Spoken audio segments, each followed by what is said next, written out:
Dear ladies and gentlemen, thank you very much for the invitation. I always like to be in your wonderful country, and I first want to say I'm not allowed and I do not have the right to give you any propositions. It's your country who has to decide about the way of democracy and the way of voting, but I can talk about the experiences of 200 years direct democracy in Switzerland. And I'm absolutely sure that this direct democracy is for my country the best system we can have. Sometimes when I'm in other countries, people ask me, why are you not a member of the European Union? Why do you not have the euro?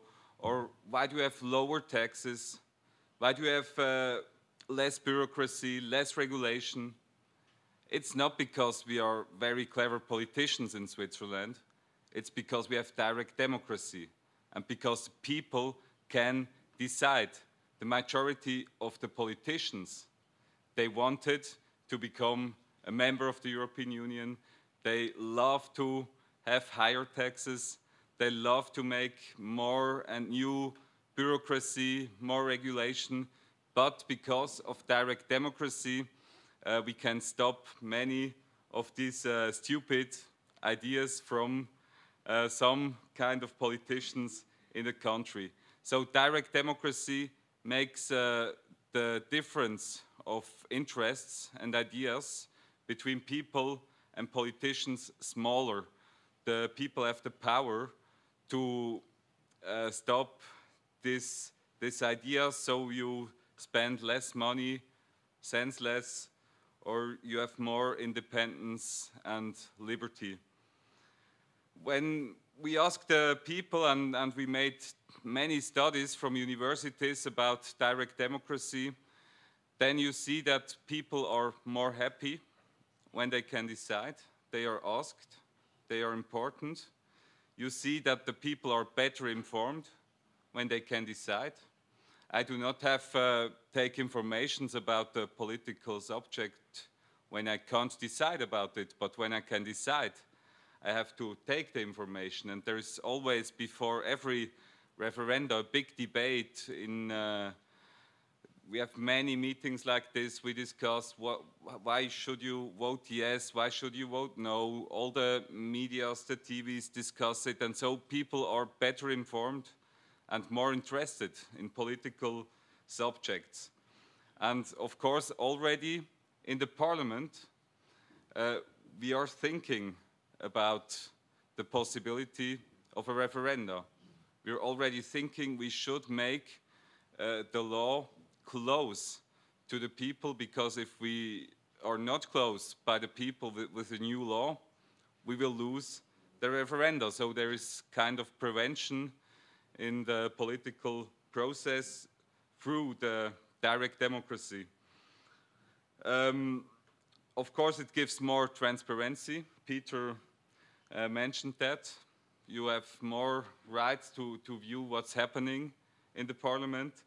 And maybe the most important aspect, it gives better control of politicians and their work. You have these checks and balances, and you see really good what they are doing, and you could stop them if they do it not right. Now, my friend told you already about the system. The system in Switzerland is that there are three ways to get a binding referenda. The one way is if the parliament wants to change the constitution, then you have anyway a referenda, and to change the constitution you need a majority of the people, and you need a majority of the 26 districts in Switzerland. So it's difficult to change the constitution, and so it's difficult to make too much new regulation, bureaucracy.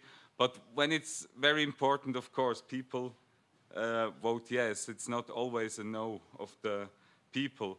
Then you have the right to collect 100,000 signatures to make a people's initiative to change the constitution.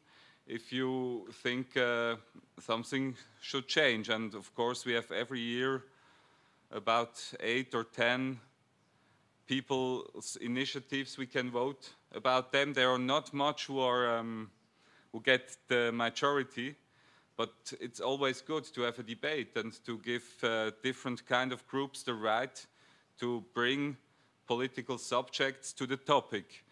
And these 100,000 signatures you can collect freely on the street. I go to the street, I talk to people, I say I want to change this.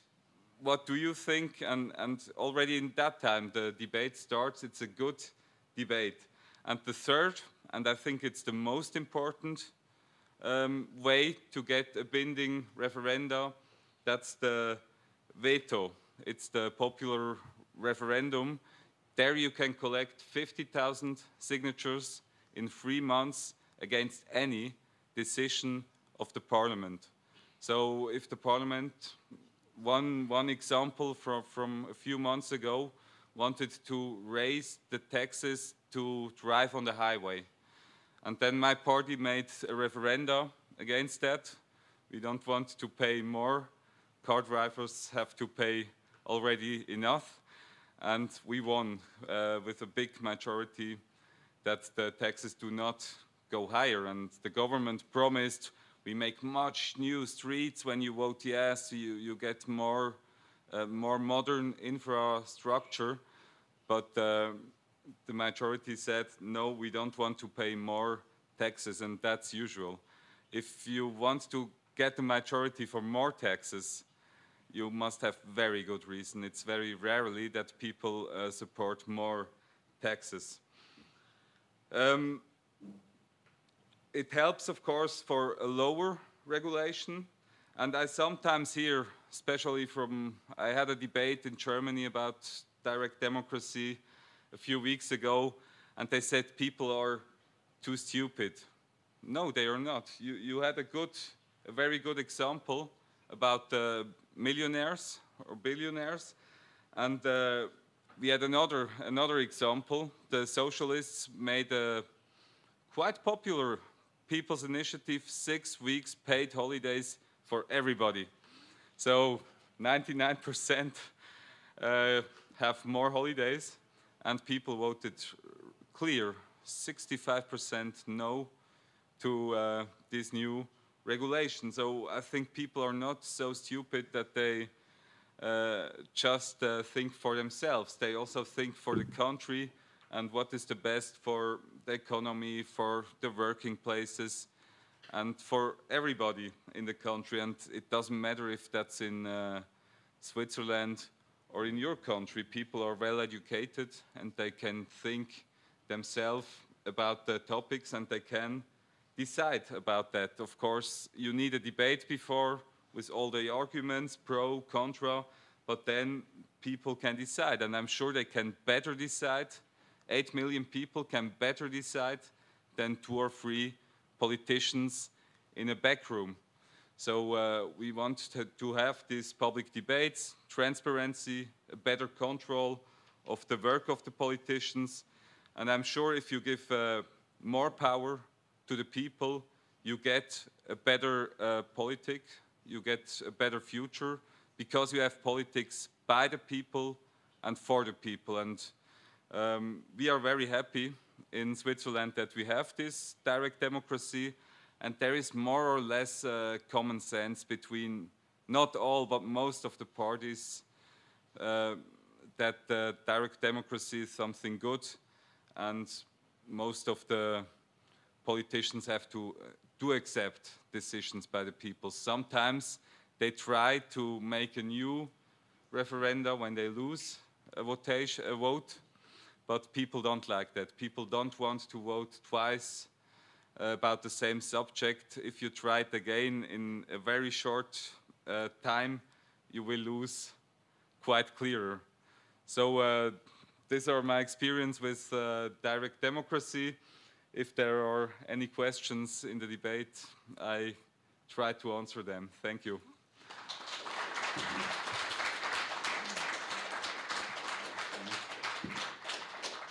Thank you, Mr. Reimann.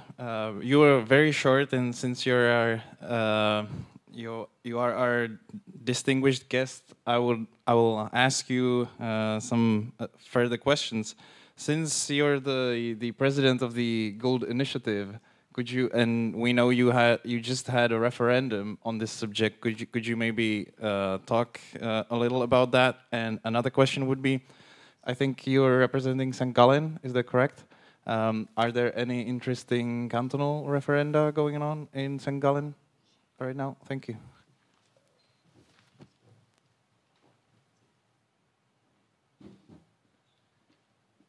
Yes, I begin with the second question. We have many very interesting topics now on the cantonal level. For example, the building system, not the universities, but the schools. They are in the cantonal. They decide on cantonal level and not on a federal level, and so we have there. For example, a referendum about homeschooling, if people are allowed to teach the children at home because they are not very lucky with the official school system. The referendum will take place in 2 months, and now there is a big debate about that. I can't say if it will give a yes or a no, or another subject that is always on a cantonal level is the health system. For example, when the government wants to close a hospital, you normally have a referendum against that, because the people from that region where they want to close the hospital, they are of course against, they make the referenda. You do not have always a yes or a no. It's if they have a good system, we make one new hospital, a bigger one, more modern one for 2 or 3 regions, you can have a majority. But if you just want to close a hospital and you have no perspectives for a new one or another system, you will lose the referenda. So also on the smallest level, in the towns, we have very interesting referendums. In the town I live, they wanted to make higher taxes because they want to make a new sports stadium. And my party made the referendum against that, and we got the majority. Or they wanted to pay more money. Of course, the football supporters were not very happy, but the majority didn't want to pay more taxes, and the stadium is still working. And another subject in my town where I live was they wanted to make I don't know the words for children. When both parents are working, they wanted that we all have to pay for the children that they can go to a place, and we said no. Our meaning was when they both are working, they have to pay for the children where they are. And there we had a majority too, so people didn't want to pay for that. Now the second question about the Gold Initiative, I don't like to talk too much about it because we lost the Gold Initiative, but the idea of the Gold Initiative was that all the reserves from the federal bank should be in Switzerland, so all the gold should be in Switzerland. At the moment, some is in Canada, some is in United Kingdom. Then we wanted to have 20% of all the reserves in gold, and we said no more selling of that gold because they sold out a lot for very bad prices. And then we started to collect the signatures. At the beginning it was difficult because this is not such a popular subject. People like more to talk about taxes or immigrants and gold and federal reserves, money system, fiat money. It's difficult, but we could start a debate about these very important subjects. And I think people in Switzerland are now better informed than any other population about fiat money, about printing endless money. And that was a success of the campaign. We got much more than 100,000 signatures. So we had a lot of support. But then in the campaign, all the banks, of course the federal bank, the government, they warned people and said it's very dangerous to have too much gold. It's better to have euros than gold. And at the final end, we lost the initiative. But we have to accept that, and we have to find new ways to prevent Switzerland from buying too much euros or dollars or whatever.